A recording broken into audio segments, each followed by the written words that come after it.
నమస్తే, welcome to V9 Telugu TV. ముందుగా ముఖ్యాంశాలు.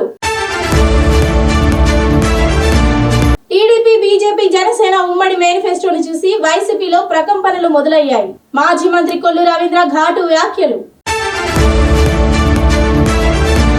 భూమి హక్కు చట్టంపై మాజీ మంత్రి దాడి వీరభద్రారావు స్పందన.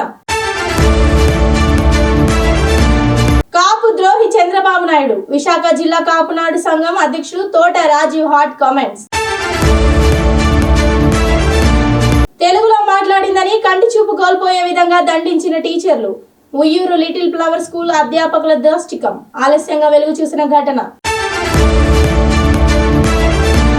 ఇక వివరాల్లోకి వెళ్తే, మచిలీపట్నం 45వ డివిజన్ లో సార్వత్రిక ఎన్నికల దృష్ట్యా ఎన్నికల ప్రచారం నిర్వహించిన మచిలీపట్నం టీడీపీ ఎమ్మెల్యే అభ్యర్థి కొల్లు రవీంద్ర అనంతరం ప్రచారంలో ఆయన మాట్లాడుతూ సీఎం జగన్ పై తీవ్ర విమర్శలు చేశారు. సీఎం జగన్మోహన్ రెడ్డికి ఏం మాట్లాడాలో తెలియక పిచ్చి ప్రేలాపనలు మాట్లాడుతున్నారని ఆయనను విమర్శించారు. వైసీపీ నేతలు జీవం చచ్చిపోయి తమ మేనిఫెస్టోను కాపీ పేస్ట్ అంటూ పిచ్చిగా వాగుతున్నారని ధ్వజమెత్తారు. జగన్ పాలనలో నిర్వీర్యమైపోయిన వర్గాలన్నింటికీ జీవం పోసేలా తమ మేనిఫెస్టో ఉందని తెలిపారు. మోడల్ పిఆర్సీ ఇస్తానని కూడా వారు చెప్పడం, అడ్వాన్స్ పిఆర్సీ ఇస్తానని చెప్పడం కూడా ఇది సుపరిణామం. అదే కాకుండా ఏదైతే వాళ్ళ ఉద్యోగస్తులు కోరుకుంటా ఉన్నారో సిపిఎస్ రద్దు మీద కూడా ఒక నివేదిక తయారు చేసి ఒక నిర్ణయం తీసుకుంటాం, ఉద్యోగస్తులకి నచ్చే విధంగా సిపిఎస్ మీద ప్రకటిస్తామని కూడా చెప్పడం అనేది ఇది చాలా శుభపరిణామం. మనస్ఫూర్తిగా అభినందిస్తూ ఉన్నాం, ధన్యవాదాలు తెలియజేస్తా ఉన్నాను. ఇలాంటివి అనేకం ఇవాళ ఇళ్ల స్థలాలు కానీ, వాళ్ళకు ఒక ధైర్యాన్ని ఇచ్చేటటువంటి, భరోసా ఇచ్చేటటువంటి కార్యక్రమాలు కానీ, ఇవాళ ఎవరైతే యువతున్నారో వాళ్ళు స్వయంగా ఏదన్నా ఒక సెల్ఫ్ ఎంప్లాయ్మెంట్ ప్రోగ్రామ్ చేసుకోవాలంటే 10 లక్షల రూపాయలు వారికి ఇచ్చి, వారికి స్కిల్స్ ఇచ్చి వాళ్ళని ఆర్థికంగా నిలబెట్టిన కార్యక్రమాన్ని కూడా ఈ మేనిఫెస్టోలో ప్రకటించడం.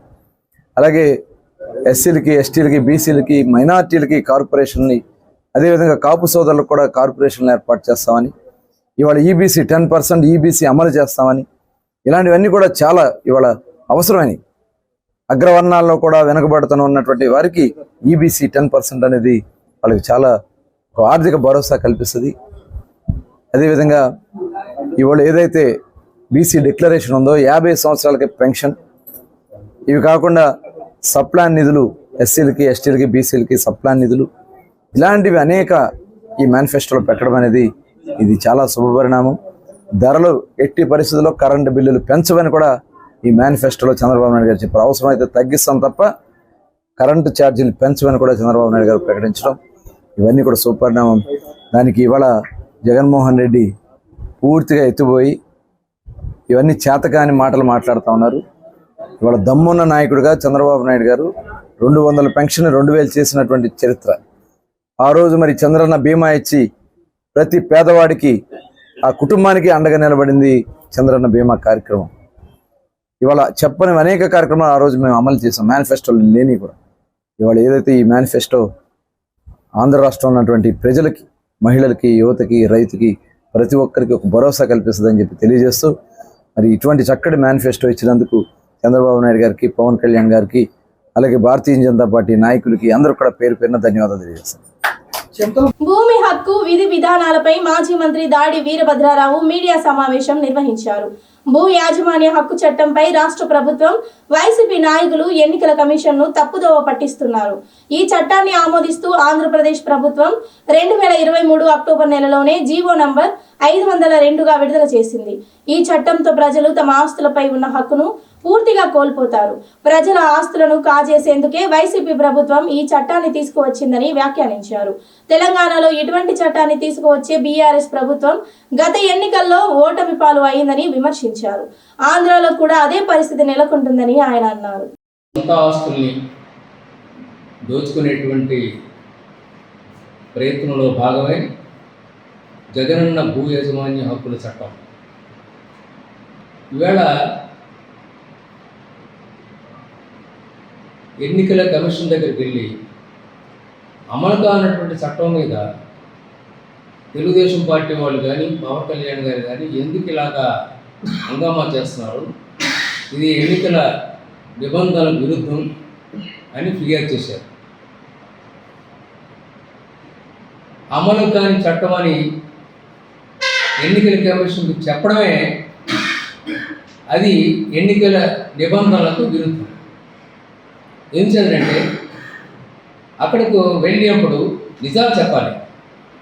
నిజాలు చెప్పకుండా అసలు ఇది అమలులో లేదు అని అబద్ధం చెప్పడం అనేటువంటిది చాలా అక్రమమైనటువంటి వాదన. దీన్ని 2023 అక్టోబర్ 31వ తేదీ నుండి అమలు జరిగింది అని జీవో 512 విడుదల చేయడం జరిగింది. ఎందుకంటే ఏం కావాలండి, ఆ చట్టంలో ఉంది, ప్లస్ ఒక జీవో విడుదల చేశారు. ఇది ఆల్రెడీ దీన్ని అమలు జరగడం జరిగిందని చెప్పి చేయడం జరిగింది. ల్యాండ్ అథారిటీని ఈ చట్టం ప్రకారంగా కాన్స్టిట్యూట్ చేశారు. కోర్టులు, సివిల్ కోర్టులన్నీ కూడా ఈ చట్టాన్ని అనుసరించి సివిల్ కేసులన్నింటినీ కూడా టేకప్ చేయడం మానేశారు. కొత్తగా రికార్డులోకి తీసుకోవడం మానేశారు. పాత కేసులన్నింటినీ కూడా వారు విచారణ చేయడం ఆపేశారు. అడ్వకేట్లు అందరూ కూడా రాష్ట్ర వ్యాప్తంగా ఉన్నటువంటి అడ్వకేట్లన్నీ కూడా రోడ్డు మీద పడి ఒక నెల రోజులు సుమారుగా ధర్నా చేశారు. మొన్నటి వరకు కూడా ఎలక్షన్ నోటిఫికేషన్ వచ్చే వరకు కూడా ధర్నా చేశారు. ఏంటి ఇంతమంది కూడా తెలుగుతూ వాళ్ళ ప్రజలు ఎవరిని మోసం చేయడానికి ఈ రకమైనటువంటి వాదనలు వినిపిస్తున్నారు? ఈ చట్టాన్ని అమలు చేయకపోతే ఈవేళ అజయ్ కలం లాంటి క్రెడిబిలిటీ ఉన్నటువంటి ఫార్మర్ ఐఏఎస్ అధికారి, ఆయన మీద నాకు గౌరవం, అటువంటి వారిని కూడా రోడ్డు మీదకి పంపించి అబద్ధాలు చెప్పిస్తున్నారు. అది నా బాధ. రాష్ట్రంలో కాపు సామాజిక వర్గాన్ని అణగదొక్కాలన్నదే చంద్రబాబు నాయుడు యొక్క ధ్యేయమని కాపు నాయకులు తోట రాజీవ్ అన్నారు. ఈ మేరకు ఆయన స్థానిక హోటల్లో బుధవారం మీడియా సమావేశం నిర్వహించారు. ఈ సమావేశానికి ముఖ్య అతిథిగా తోట రాజీవ్ పాల్గొని అనంతరం మీడియాతో మాట్లాడుతూ ఈ ఎన్నికల్లో కాపు సామాజిక వర్గానికి న్యాయం చేసే పార్టీకే తాము మద్దతు తెలుపుతామని, ఫిబ్రవరి 27న రాష్ట్ర కాపు జేఏసీ కీలక నిర్ణయం తీసుకుందని గుర్తు చేశారు. వైసీపీ కాపు సామాజిక వర్గానికి 18% టికెట్స్ ఇచ్చి మంచి గుర్తింపు ఇస్తే కూటమి మాత్రం 11.5% టికెట్స్ ఇచ్చి కాపు సామాజిక వర్గానికి అన్యాయం చేసిందని అన్నారు. అందులో టీడీపీ ఒక్కటే 7.5% టికెట్స్ ఇచ్చి ద్రోహం చేసిందని ఆవేదనను వ్యక్తం చేశారు. దీన్ని బట్టి కాపులన్నా, బీసీలన్నా, అణగారిన వర్గాలన్నా కూటమికి కానీ ముఖ్యంగా టీడీపీ చిన్న చూపు చూస్తుందని మండిపడ్డారు. మన కాపు సామాజిక వర్గాన్ని రాజకీయంగా అణగదొక్కాలన్నదే చంద్రబాబు లక్ష్యం అన్నారు. ఈ ఎన్నికల్లో పిఠాపురంలో పవన్ కళ్యాణ్ ఓటమి చెందితే దానికి చంద్రబాబే కారణమని ఆయన అన్నారు. ఈ ఎన్నికల్లో మన గాజువాక నియోజకవర్గం నుండి మన కాపు నేత గుడివాడ అమర్నాథ్ ను ఎమ్మెల్యేగా, విశాఖ ఎంపీగా బొత్స ఝాన్సీని అత్యధిక మెజారిటీతో గెలిపించి మన కాపు సామాజిక వర్గ బలాన్ని చూపాలని పిలుపునిచ్చారు. ఈ సమావేశంలో తమ్మి నాయుడు, ఉంగరాల శ్రీను, ఈటి రంగారావు, ఇల్లపు రాము, కోసిరెడ్డి గణేష్, పెదిరెడ్ల ఈశ్వరరావు, నగిశెట్టి శ్రీను, ఈరోతి గణేష్ తదితరులు పాల్గొన్నారు. ప్రింట్ మీడియా మరియు ఎలక్ట్రానిక్ మీడియా మిత్రులందరికీ నమస్కరించుకుంటూ ఫోర్త్ ఎస్టేట్ అయిన మీరు ఈరోజు మీ పుస్తకందాల మీద ఎన్నో వార్తలని ముందుకు తీసుకెళ్ళి ఈరోజు జరుగుతున్న న్యాయాలు అన్యాయాలను కూడా ముందుకు తీసుకెళ్లాల్సిందిగా మీ బాధ్యతలను తెలియపరుస్తూ ఈరోజు విశాఖపట్నం కాపునాడు జిల్లా బాడీ ఈరోజు ఒక నిర్ణయం కొన్ని రోజుల క్రితం ఫిబ్రవరి 27న మేమందరం కూడా ఒక రాష్ట్ర కమిటీ ఒక మీటింగ్ పెట్టి ఒక పిలిపిస్తాం జరిగింది. ఏ పార్టీలో అయితే మాకు ఎక్కువ సీట్లు ఇస్తాయో ఆ పార్టీలకి మేము సపోర్ట్ చేస్తామని మేము ఆ రోజు పిలిపిస్తాం జరిగింది.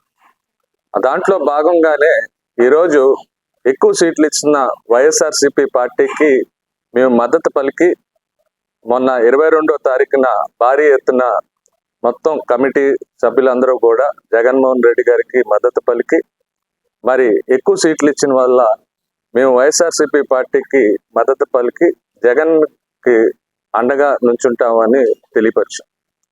మరి దాంట్లో భాగంగానే ఈరోజు మరి మా కాపుల్లో అత్యధిక సీట్లు ఇస్తాం కాకుండా గాజువాక అంటే గుడివాడ గురునాథరావు గారి పేరు చెప్తే అదొక బ్రాండ్, ఒక పరాయం, ఒక సింగిల్ టర్మ్ లో ఆయన గాజువాకని ఎంతో అభివృద్ధి చేశారు.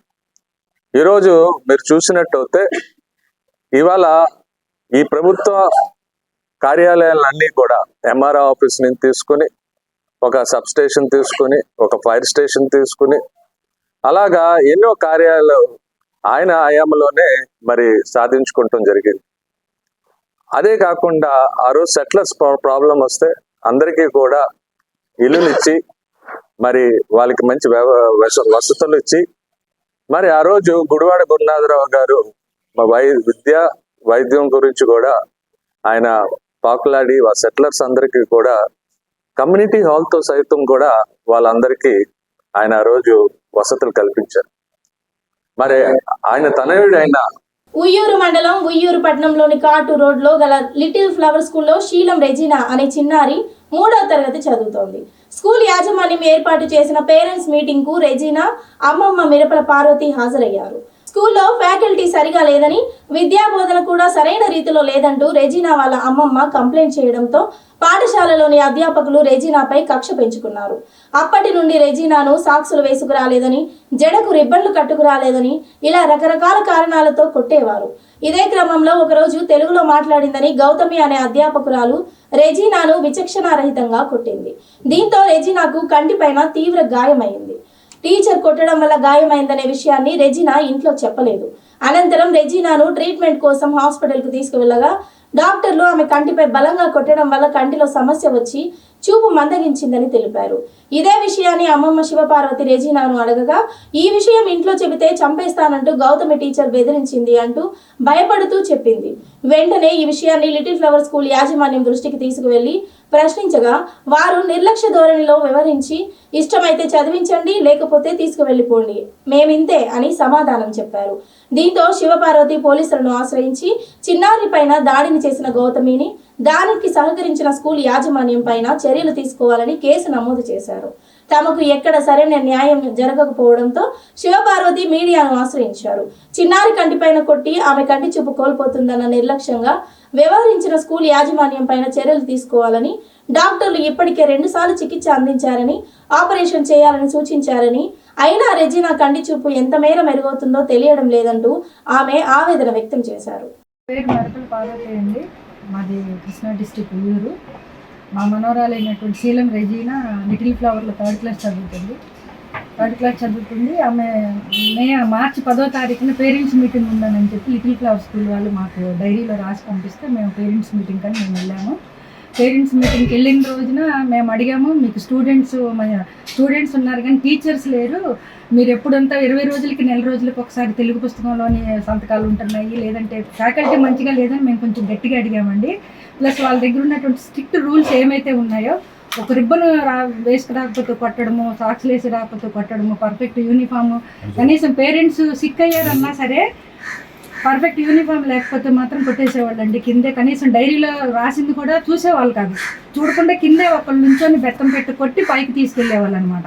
దీనివల్ల పేరెంట్స్ అందరు మేము అదే అడిగాము, ఏదైతే ఉందో మీరు పేరెంట్స్ సిక్ అవుతారు, కనీసం డైరీ కూడా చూడకుండా పర్ఫెక్ట్ యూనిఫామ్ లేకపోతే మీరు కొట్టేస్తున్నారు కదా పిల్లల్ని అని చెప్పి ఆ రోజు గొడవ జరిగిందండి. గొడవ అంటే ఇవి అడిగేటప్పటికి ఆవిడ కోపం వచ్చింది గౌతమి గారికి.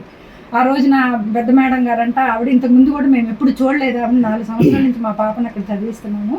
ఆ రోజు ఆవిడ వచ్చున్నారని చెప్పి మేము అడిగితే, మా స్కూల్ స్ట్రిక్ట్ రూల్స్ ఇలాగే ఉంటాయి, మీరు ఏం చేసుకుంటే చేసుకుని, మీకు ఇష్టం ఉంటే చదివించండి, లేకపోతే లేదు, మా స్కూల్లో 1000 మంది ఉన్నారు, నేను నా కొడుకు 1,00,000 రూపాయలు పెట్టి నేను చదివిస్తాను, ఆఫ్టర్ 25,000 రూపాయలు మీరు ఇచ్చి మీరేంటి మాకు క్వశ్చన్ చేస్తున్నారు, ఈవిని బయటకు తోసేయండి, పిచ్చి మాట్లాడుతున్నానని చెప్పి అక్కడ స్టాఫ్ కూడా ఒక 4-5 ఉన్నారండి. నాతో పాటు ఇంకొక స్టూడెంట్ పేరెంట్ కూడా ఉందండి అక్కడ ఆ రోజున.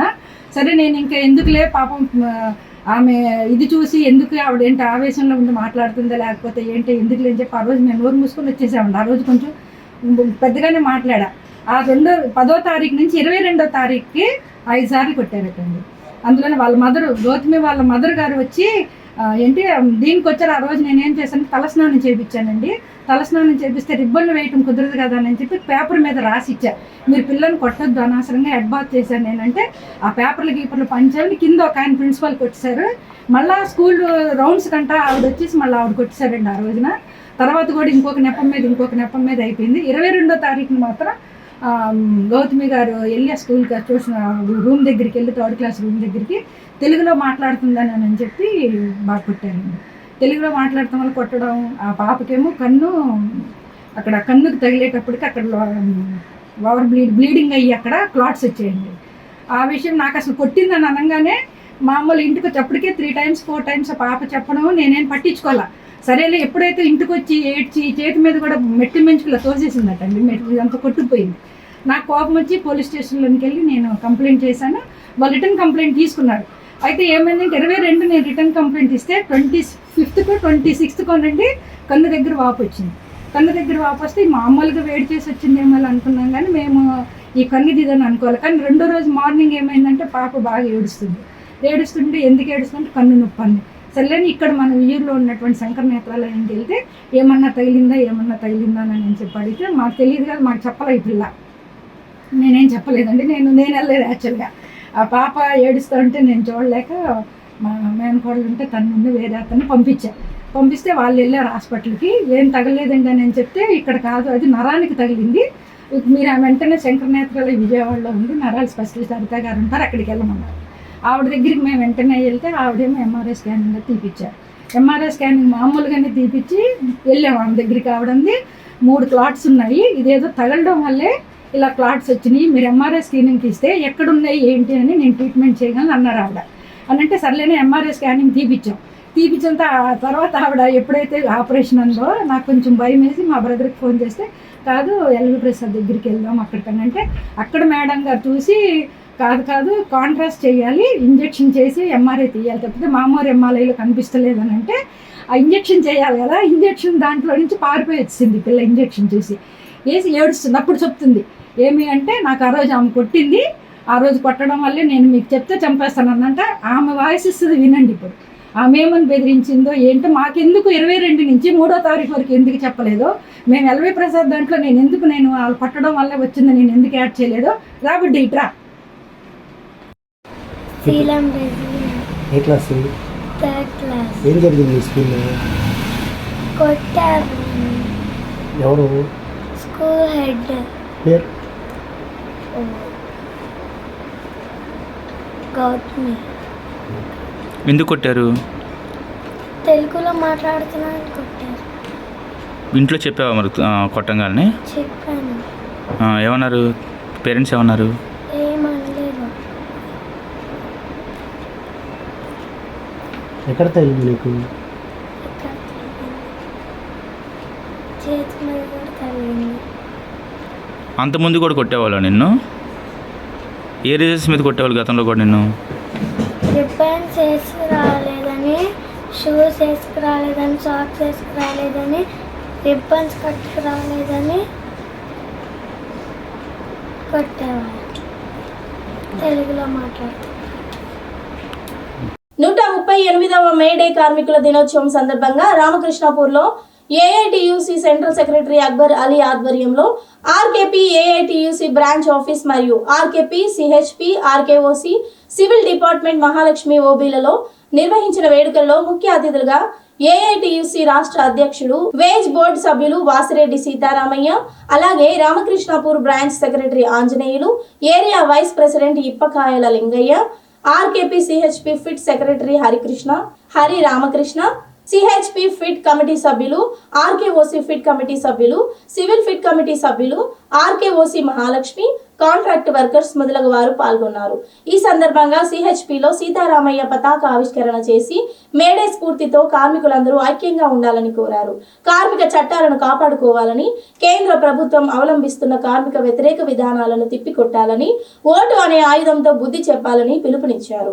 అనంతరం సెంట్రల్ సెక్రటరీ అక్బర్ అలీ మాట్లాడుతూ, కార్మికులందరూ మేడే స్ఫూర్తిని ఆదర్శంగా తీసుకుని కేంద్ర ప్రభుత్వం 44 కోడ్లను 4 కోడ్లుగా మారుస్తానని, బొగ్గు గనులను ప్రైవేటీకరణ చేస్తుందని, కార్మిక వ్యతిరేక విధానాలను అవలంబిస్తుందని, ఇలాంటి కార్మిక వ్యతిరేక విధానాలను తిప్పికొట్టాలంటే కార్మికులందరూ ఐక్య పోరాటాలకు సిద్ధంగా ఉండాలని పిలుపునిచ్చారు.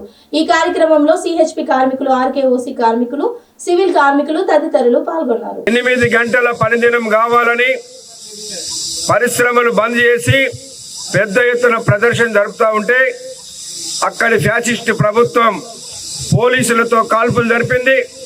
ఆ కాల్పుల్లో కొన్ని వందల వేల మంది కార్మికులు తుపాకీ గుండ్లకు బలైపోయి తమ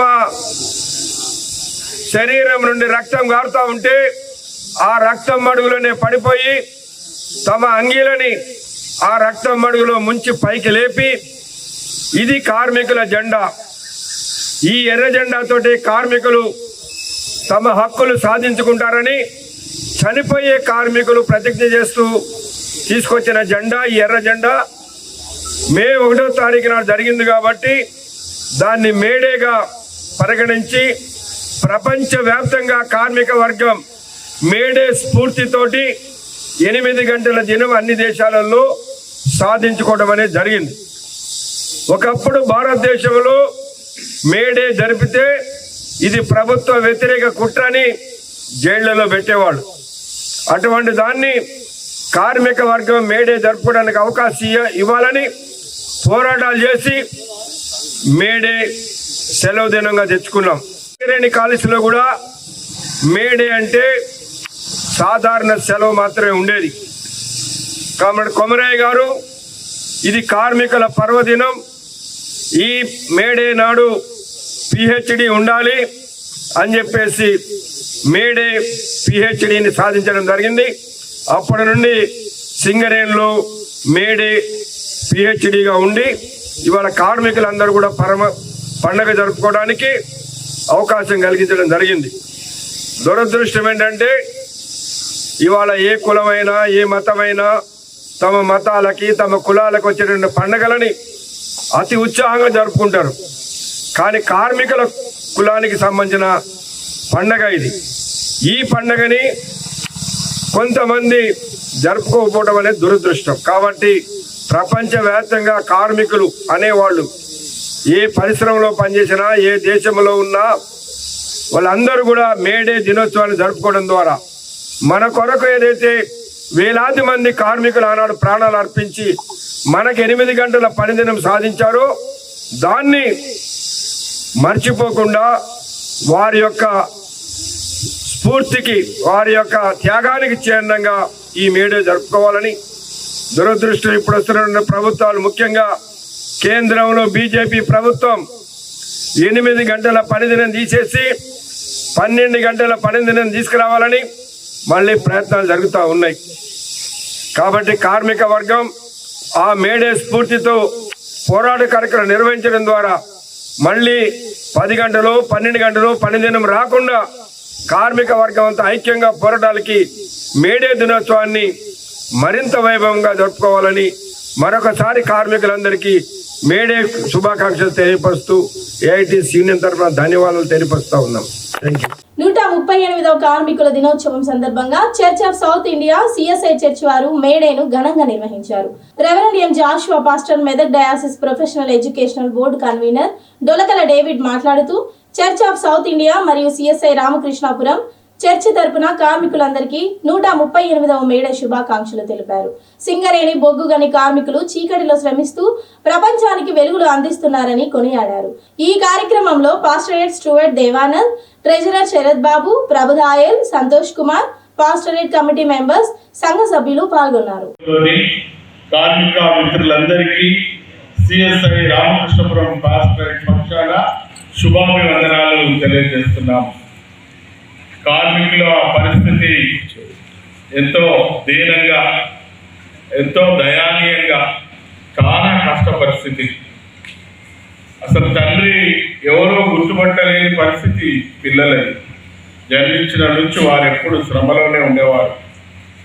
అత్యంత హీన, దరిద్ర, దీన, భయంకర క్రూరత్వ స్థితిలో నుండి స్వేచ్ఛ కొరకు 8 గంటల పని దినం కొరకు మరి ఎంతో మంది ప్రాణార్పణలు చేసి చివరి పోరాటంలో వారి రక్తంలో వారి షర్ట్స్, వారి తువాలన్నింటినీ పైకెత్తి ఈ ఎరుపు ద్వారానైనా మా కార్మిక లోకానికి స్వేచ్ఛ కావాలి, పని దినాలు కావాలి, మా కుటుంబాలను మేము గుర్తుపెట్టుకునే స్థాయిన కావాలి అని పోరాటం చేసిన ఎందరో అమరవీరులకు మేము శ్రద్ధాంజలి ఘటిస్తూ వారిని స్మరిస్తూ వారి ద్వారా ఈ కార్మిక లోకానికి ఈరోజు ఎంతో ఉన్నతమైన జీవన మనుగడకు ఉపయోగమైన స్థితిగతులు దొరికాయని మేము విశ్వసిస్తున్నాం.